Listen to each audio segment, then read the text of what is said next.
2 cubes each of volume 64 centimetre cube are joined end to end. 2 cube हैं।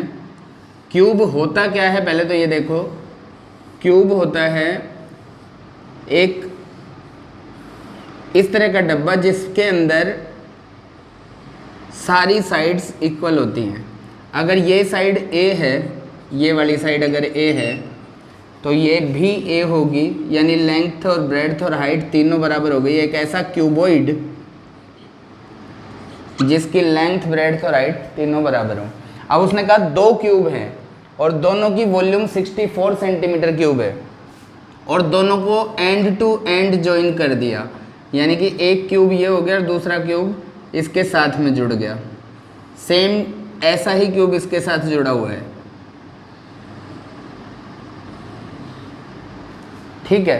अब ये 2 cube जुड़ गए तो ये अब ये बन क्या गया, क्यूबॉइड। क्यूब और क्यूबॉइड में अंतर क्या है, क्यूब की तो सारी साइड्स लेंथ भी ब्रेड्थ भी और हाइट भी तीनों सेम होती हैं, लेकिन क्यूबॉइड के अंदर लेंथ ब्रेड्थ हाइट अलग अलग होती हैं। हो सकता है लेंथ ब्रेड्थ सेम हो, वो कोई दिक्कत नहीं, लेकिन हाइट भी अलग अगर हो गई तो वो क्यूबॉइड बन जाता है। तो ये अगर A है तो ये साइड भी A थी। अब एक की वॉल्यूम उसने कितनी दे रखी है, 64।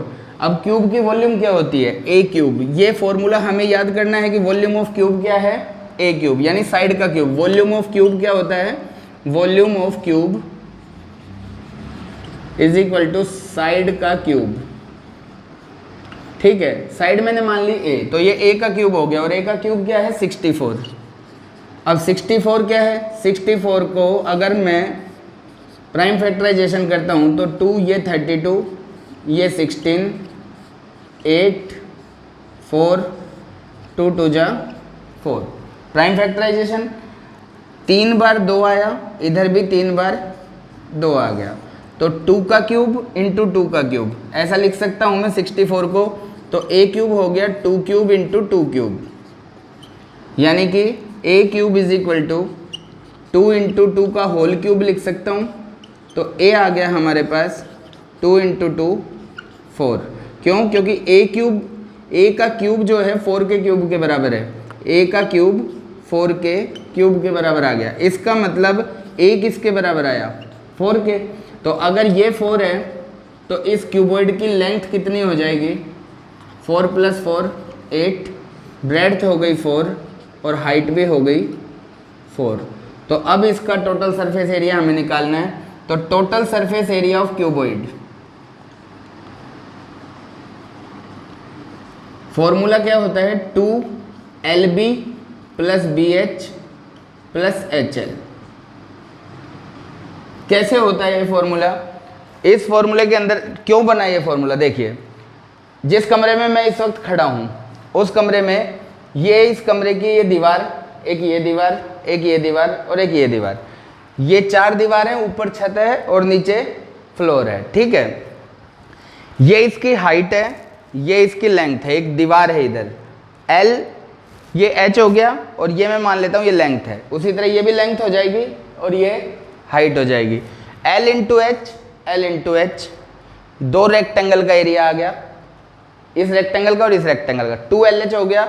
इसी तरह ये दीवार और ये दीवार, ये ब्रेड्थ है, ये हाइट है BH, तो वो भी BH हो गई, तो 2BH, और ये सीलिंग हो गई और ये फ्लोर हो गया। L into B, LB into LB, 2LB हो गया, 2LB 2LH और 2BH, 6 दीवारों का एरिया टोटल सरफेस एरिया हो गया। और जो केवल 4 दीवार का एरिया होता है उसे हम लेटरल सरफेस एरिया बोलते हैं क्यूबॉइड का। लेटरल सरफेस एरिया जैसे L into H, B into H, B into H, L into H, 2LH + 2BH, ये लेटरल सरफेस एरिया का हो गया। 2H कॉमन L + B, ये इसका लेटरल सरफेस एरिया आया। टोटल सरफेस एरिया मैंने आपको बता दिया, 4 दीवार प्लस में फ्लोर प्लस में सीलिंग, सबका एरिया निकाल करके जोड़ देंगे तो total surface area of cuboid बन जाएगा। तो ये बन गया 2, L कितना मेरा 8, B कितना 4, B कितना 4, H कितना 4 प्लस H कितना 4 और L कितना 8। तो अब देखिए 2 बोर्ड मास का रूल, मल्टीप्लाई पहले होंगे बाद में ऐड होंगे, तो ये हो गया 32 plus 16 plus 32, 2 into 32 plus 32 plus 16, ये आपका आ गया 80, 2 इंटू 80 160 सेंटीमीटर स्क्वायर हमारा आंसर हुआ। ये इसका टोटल सरफेस एरिया आ गया। This is your solution.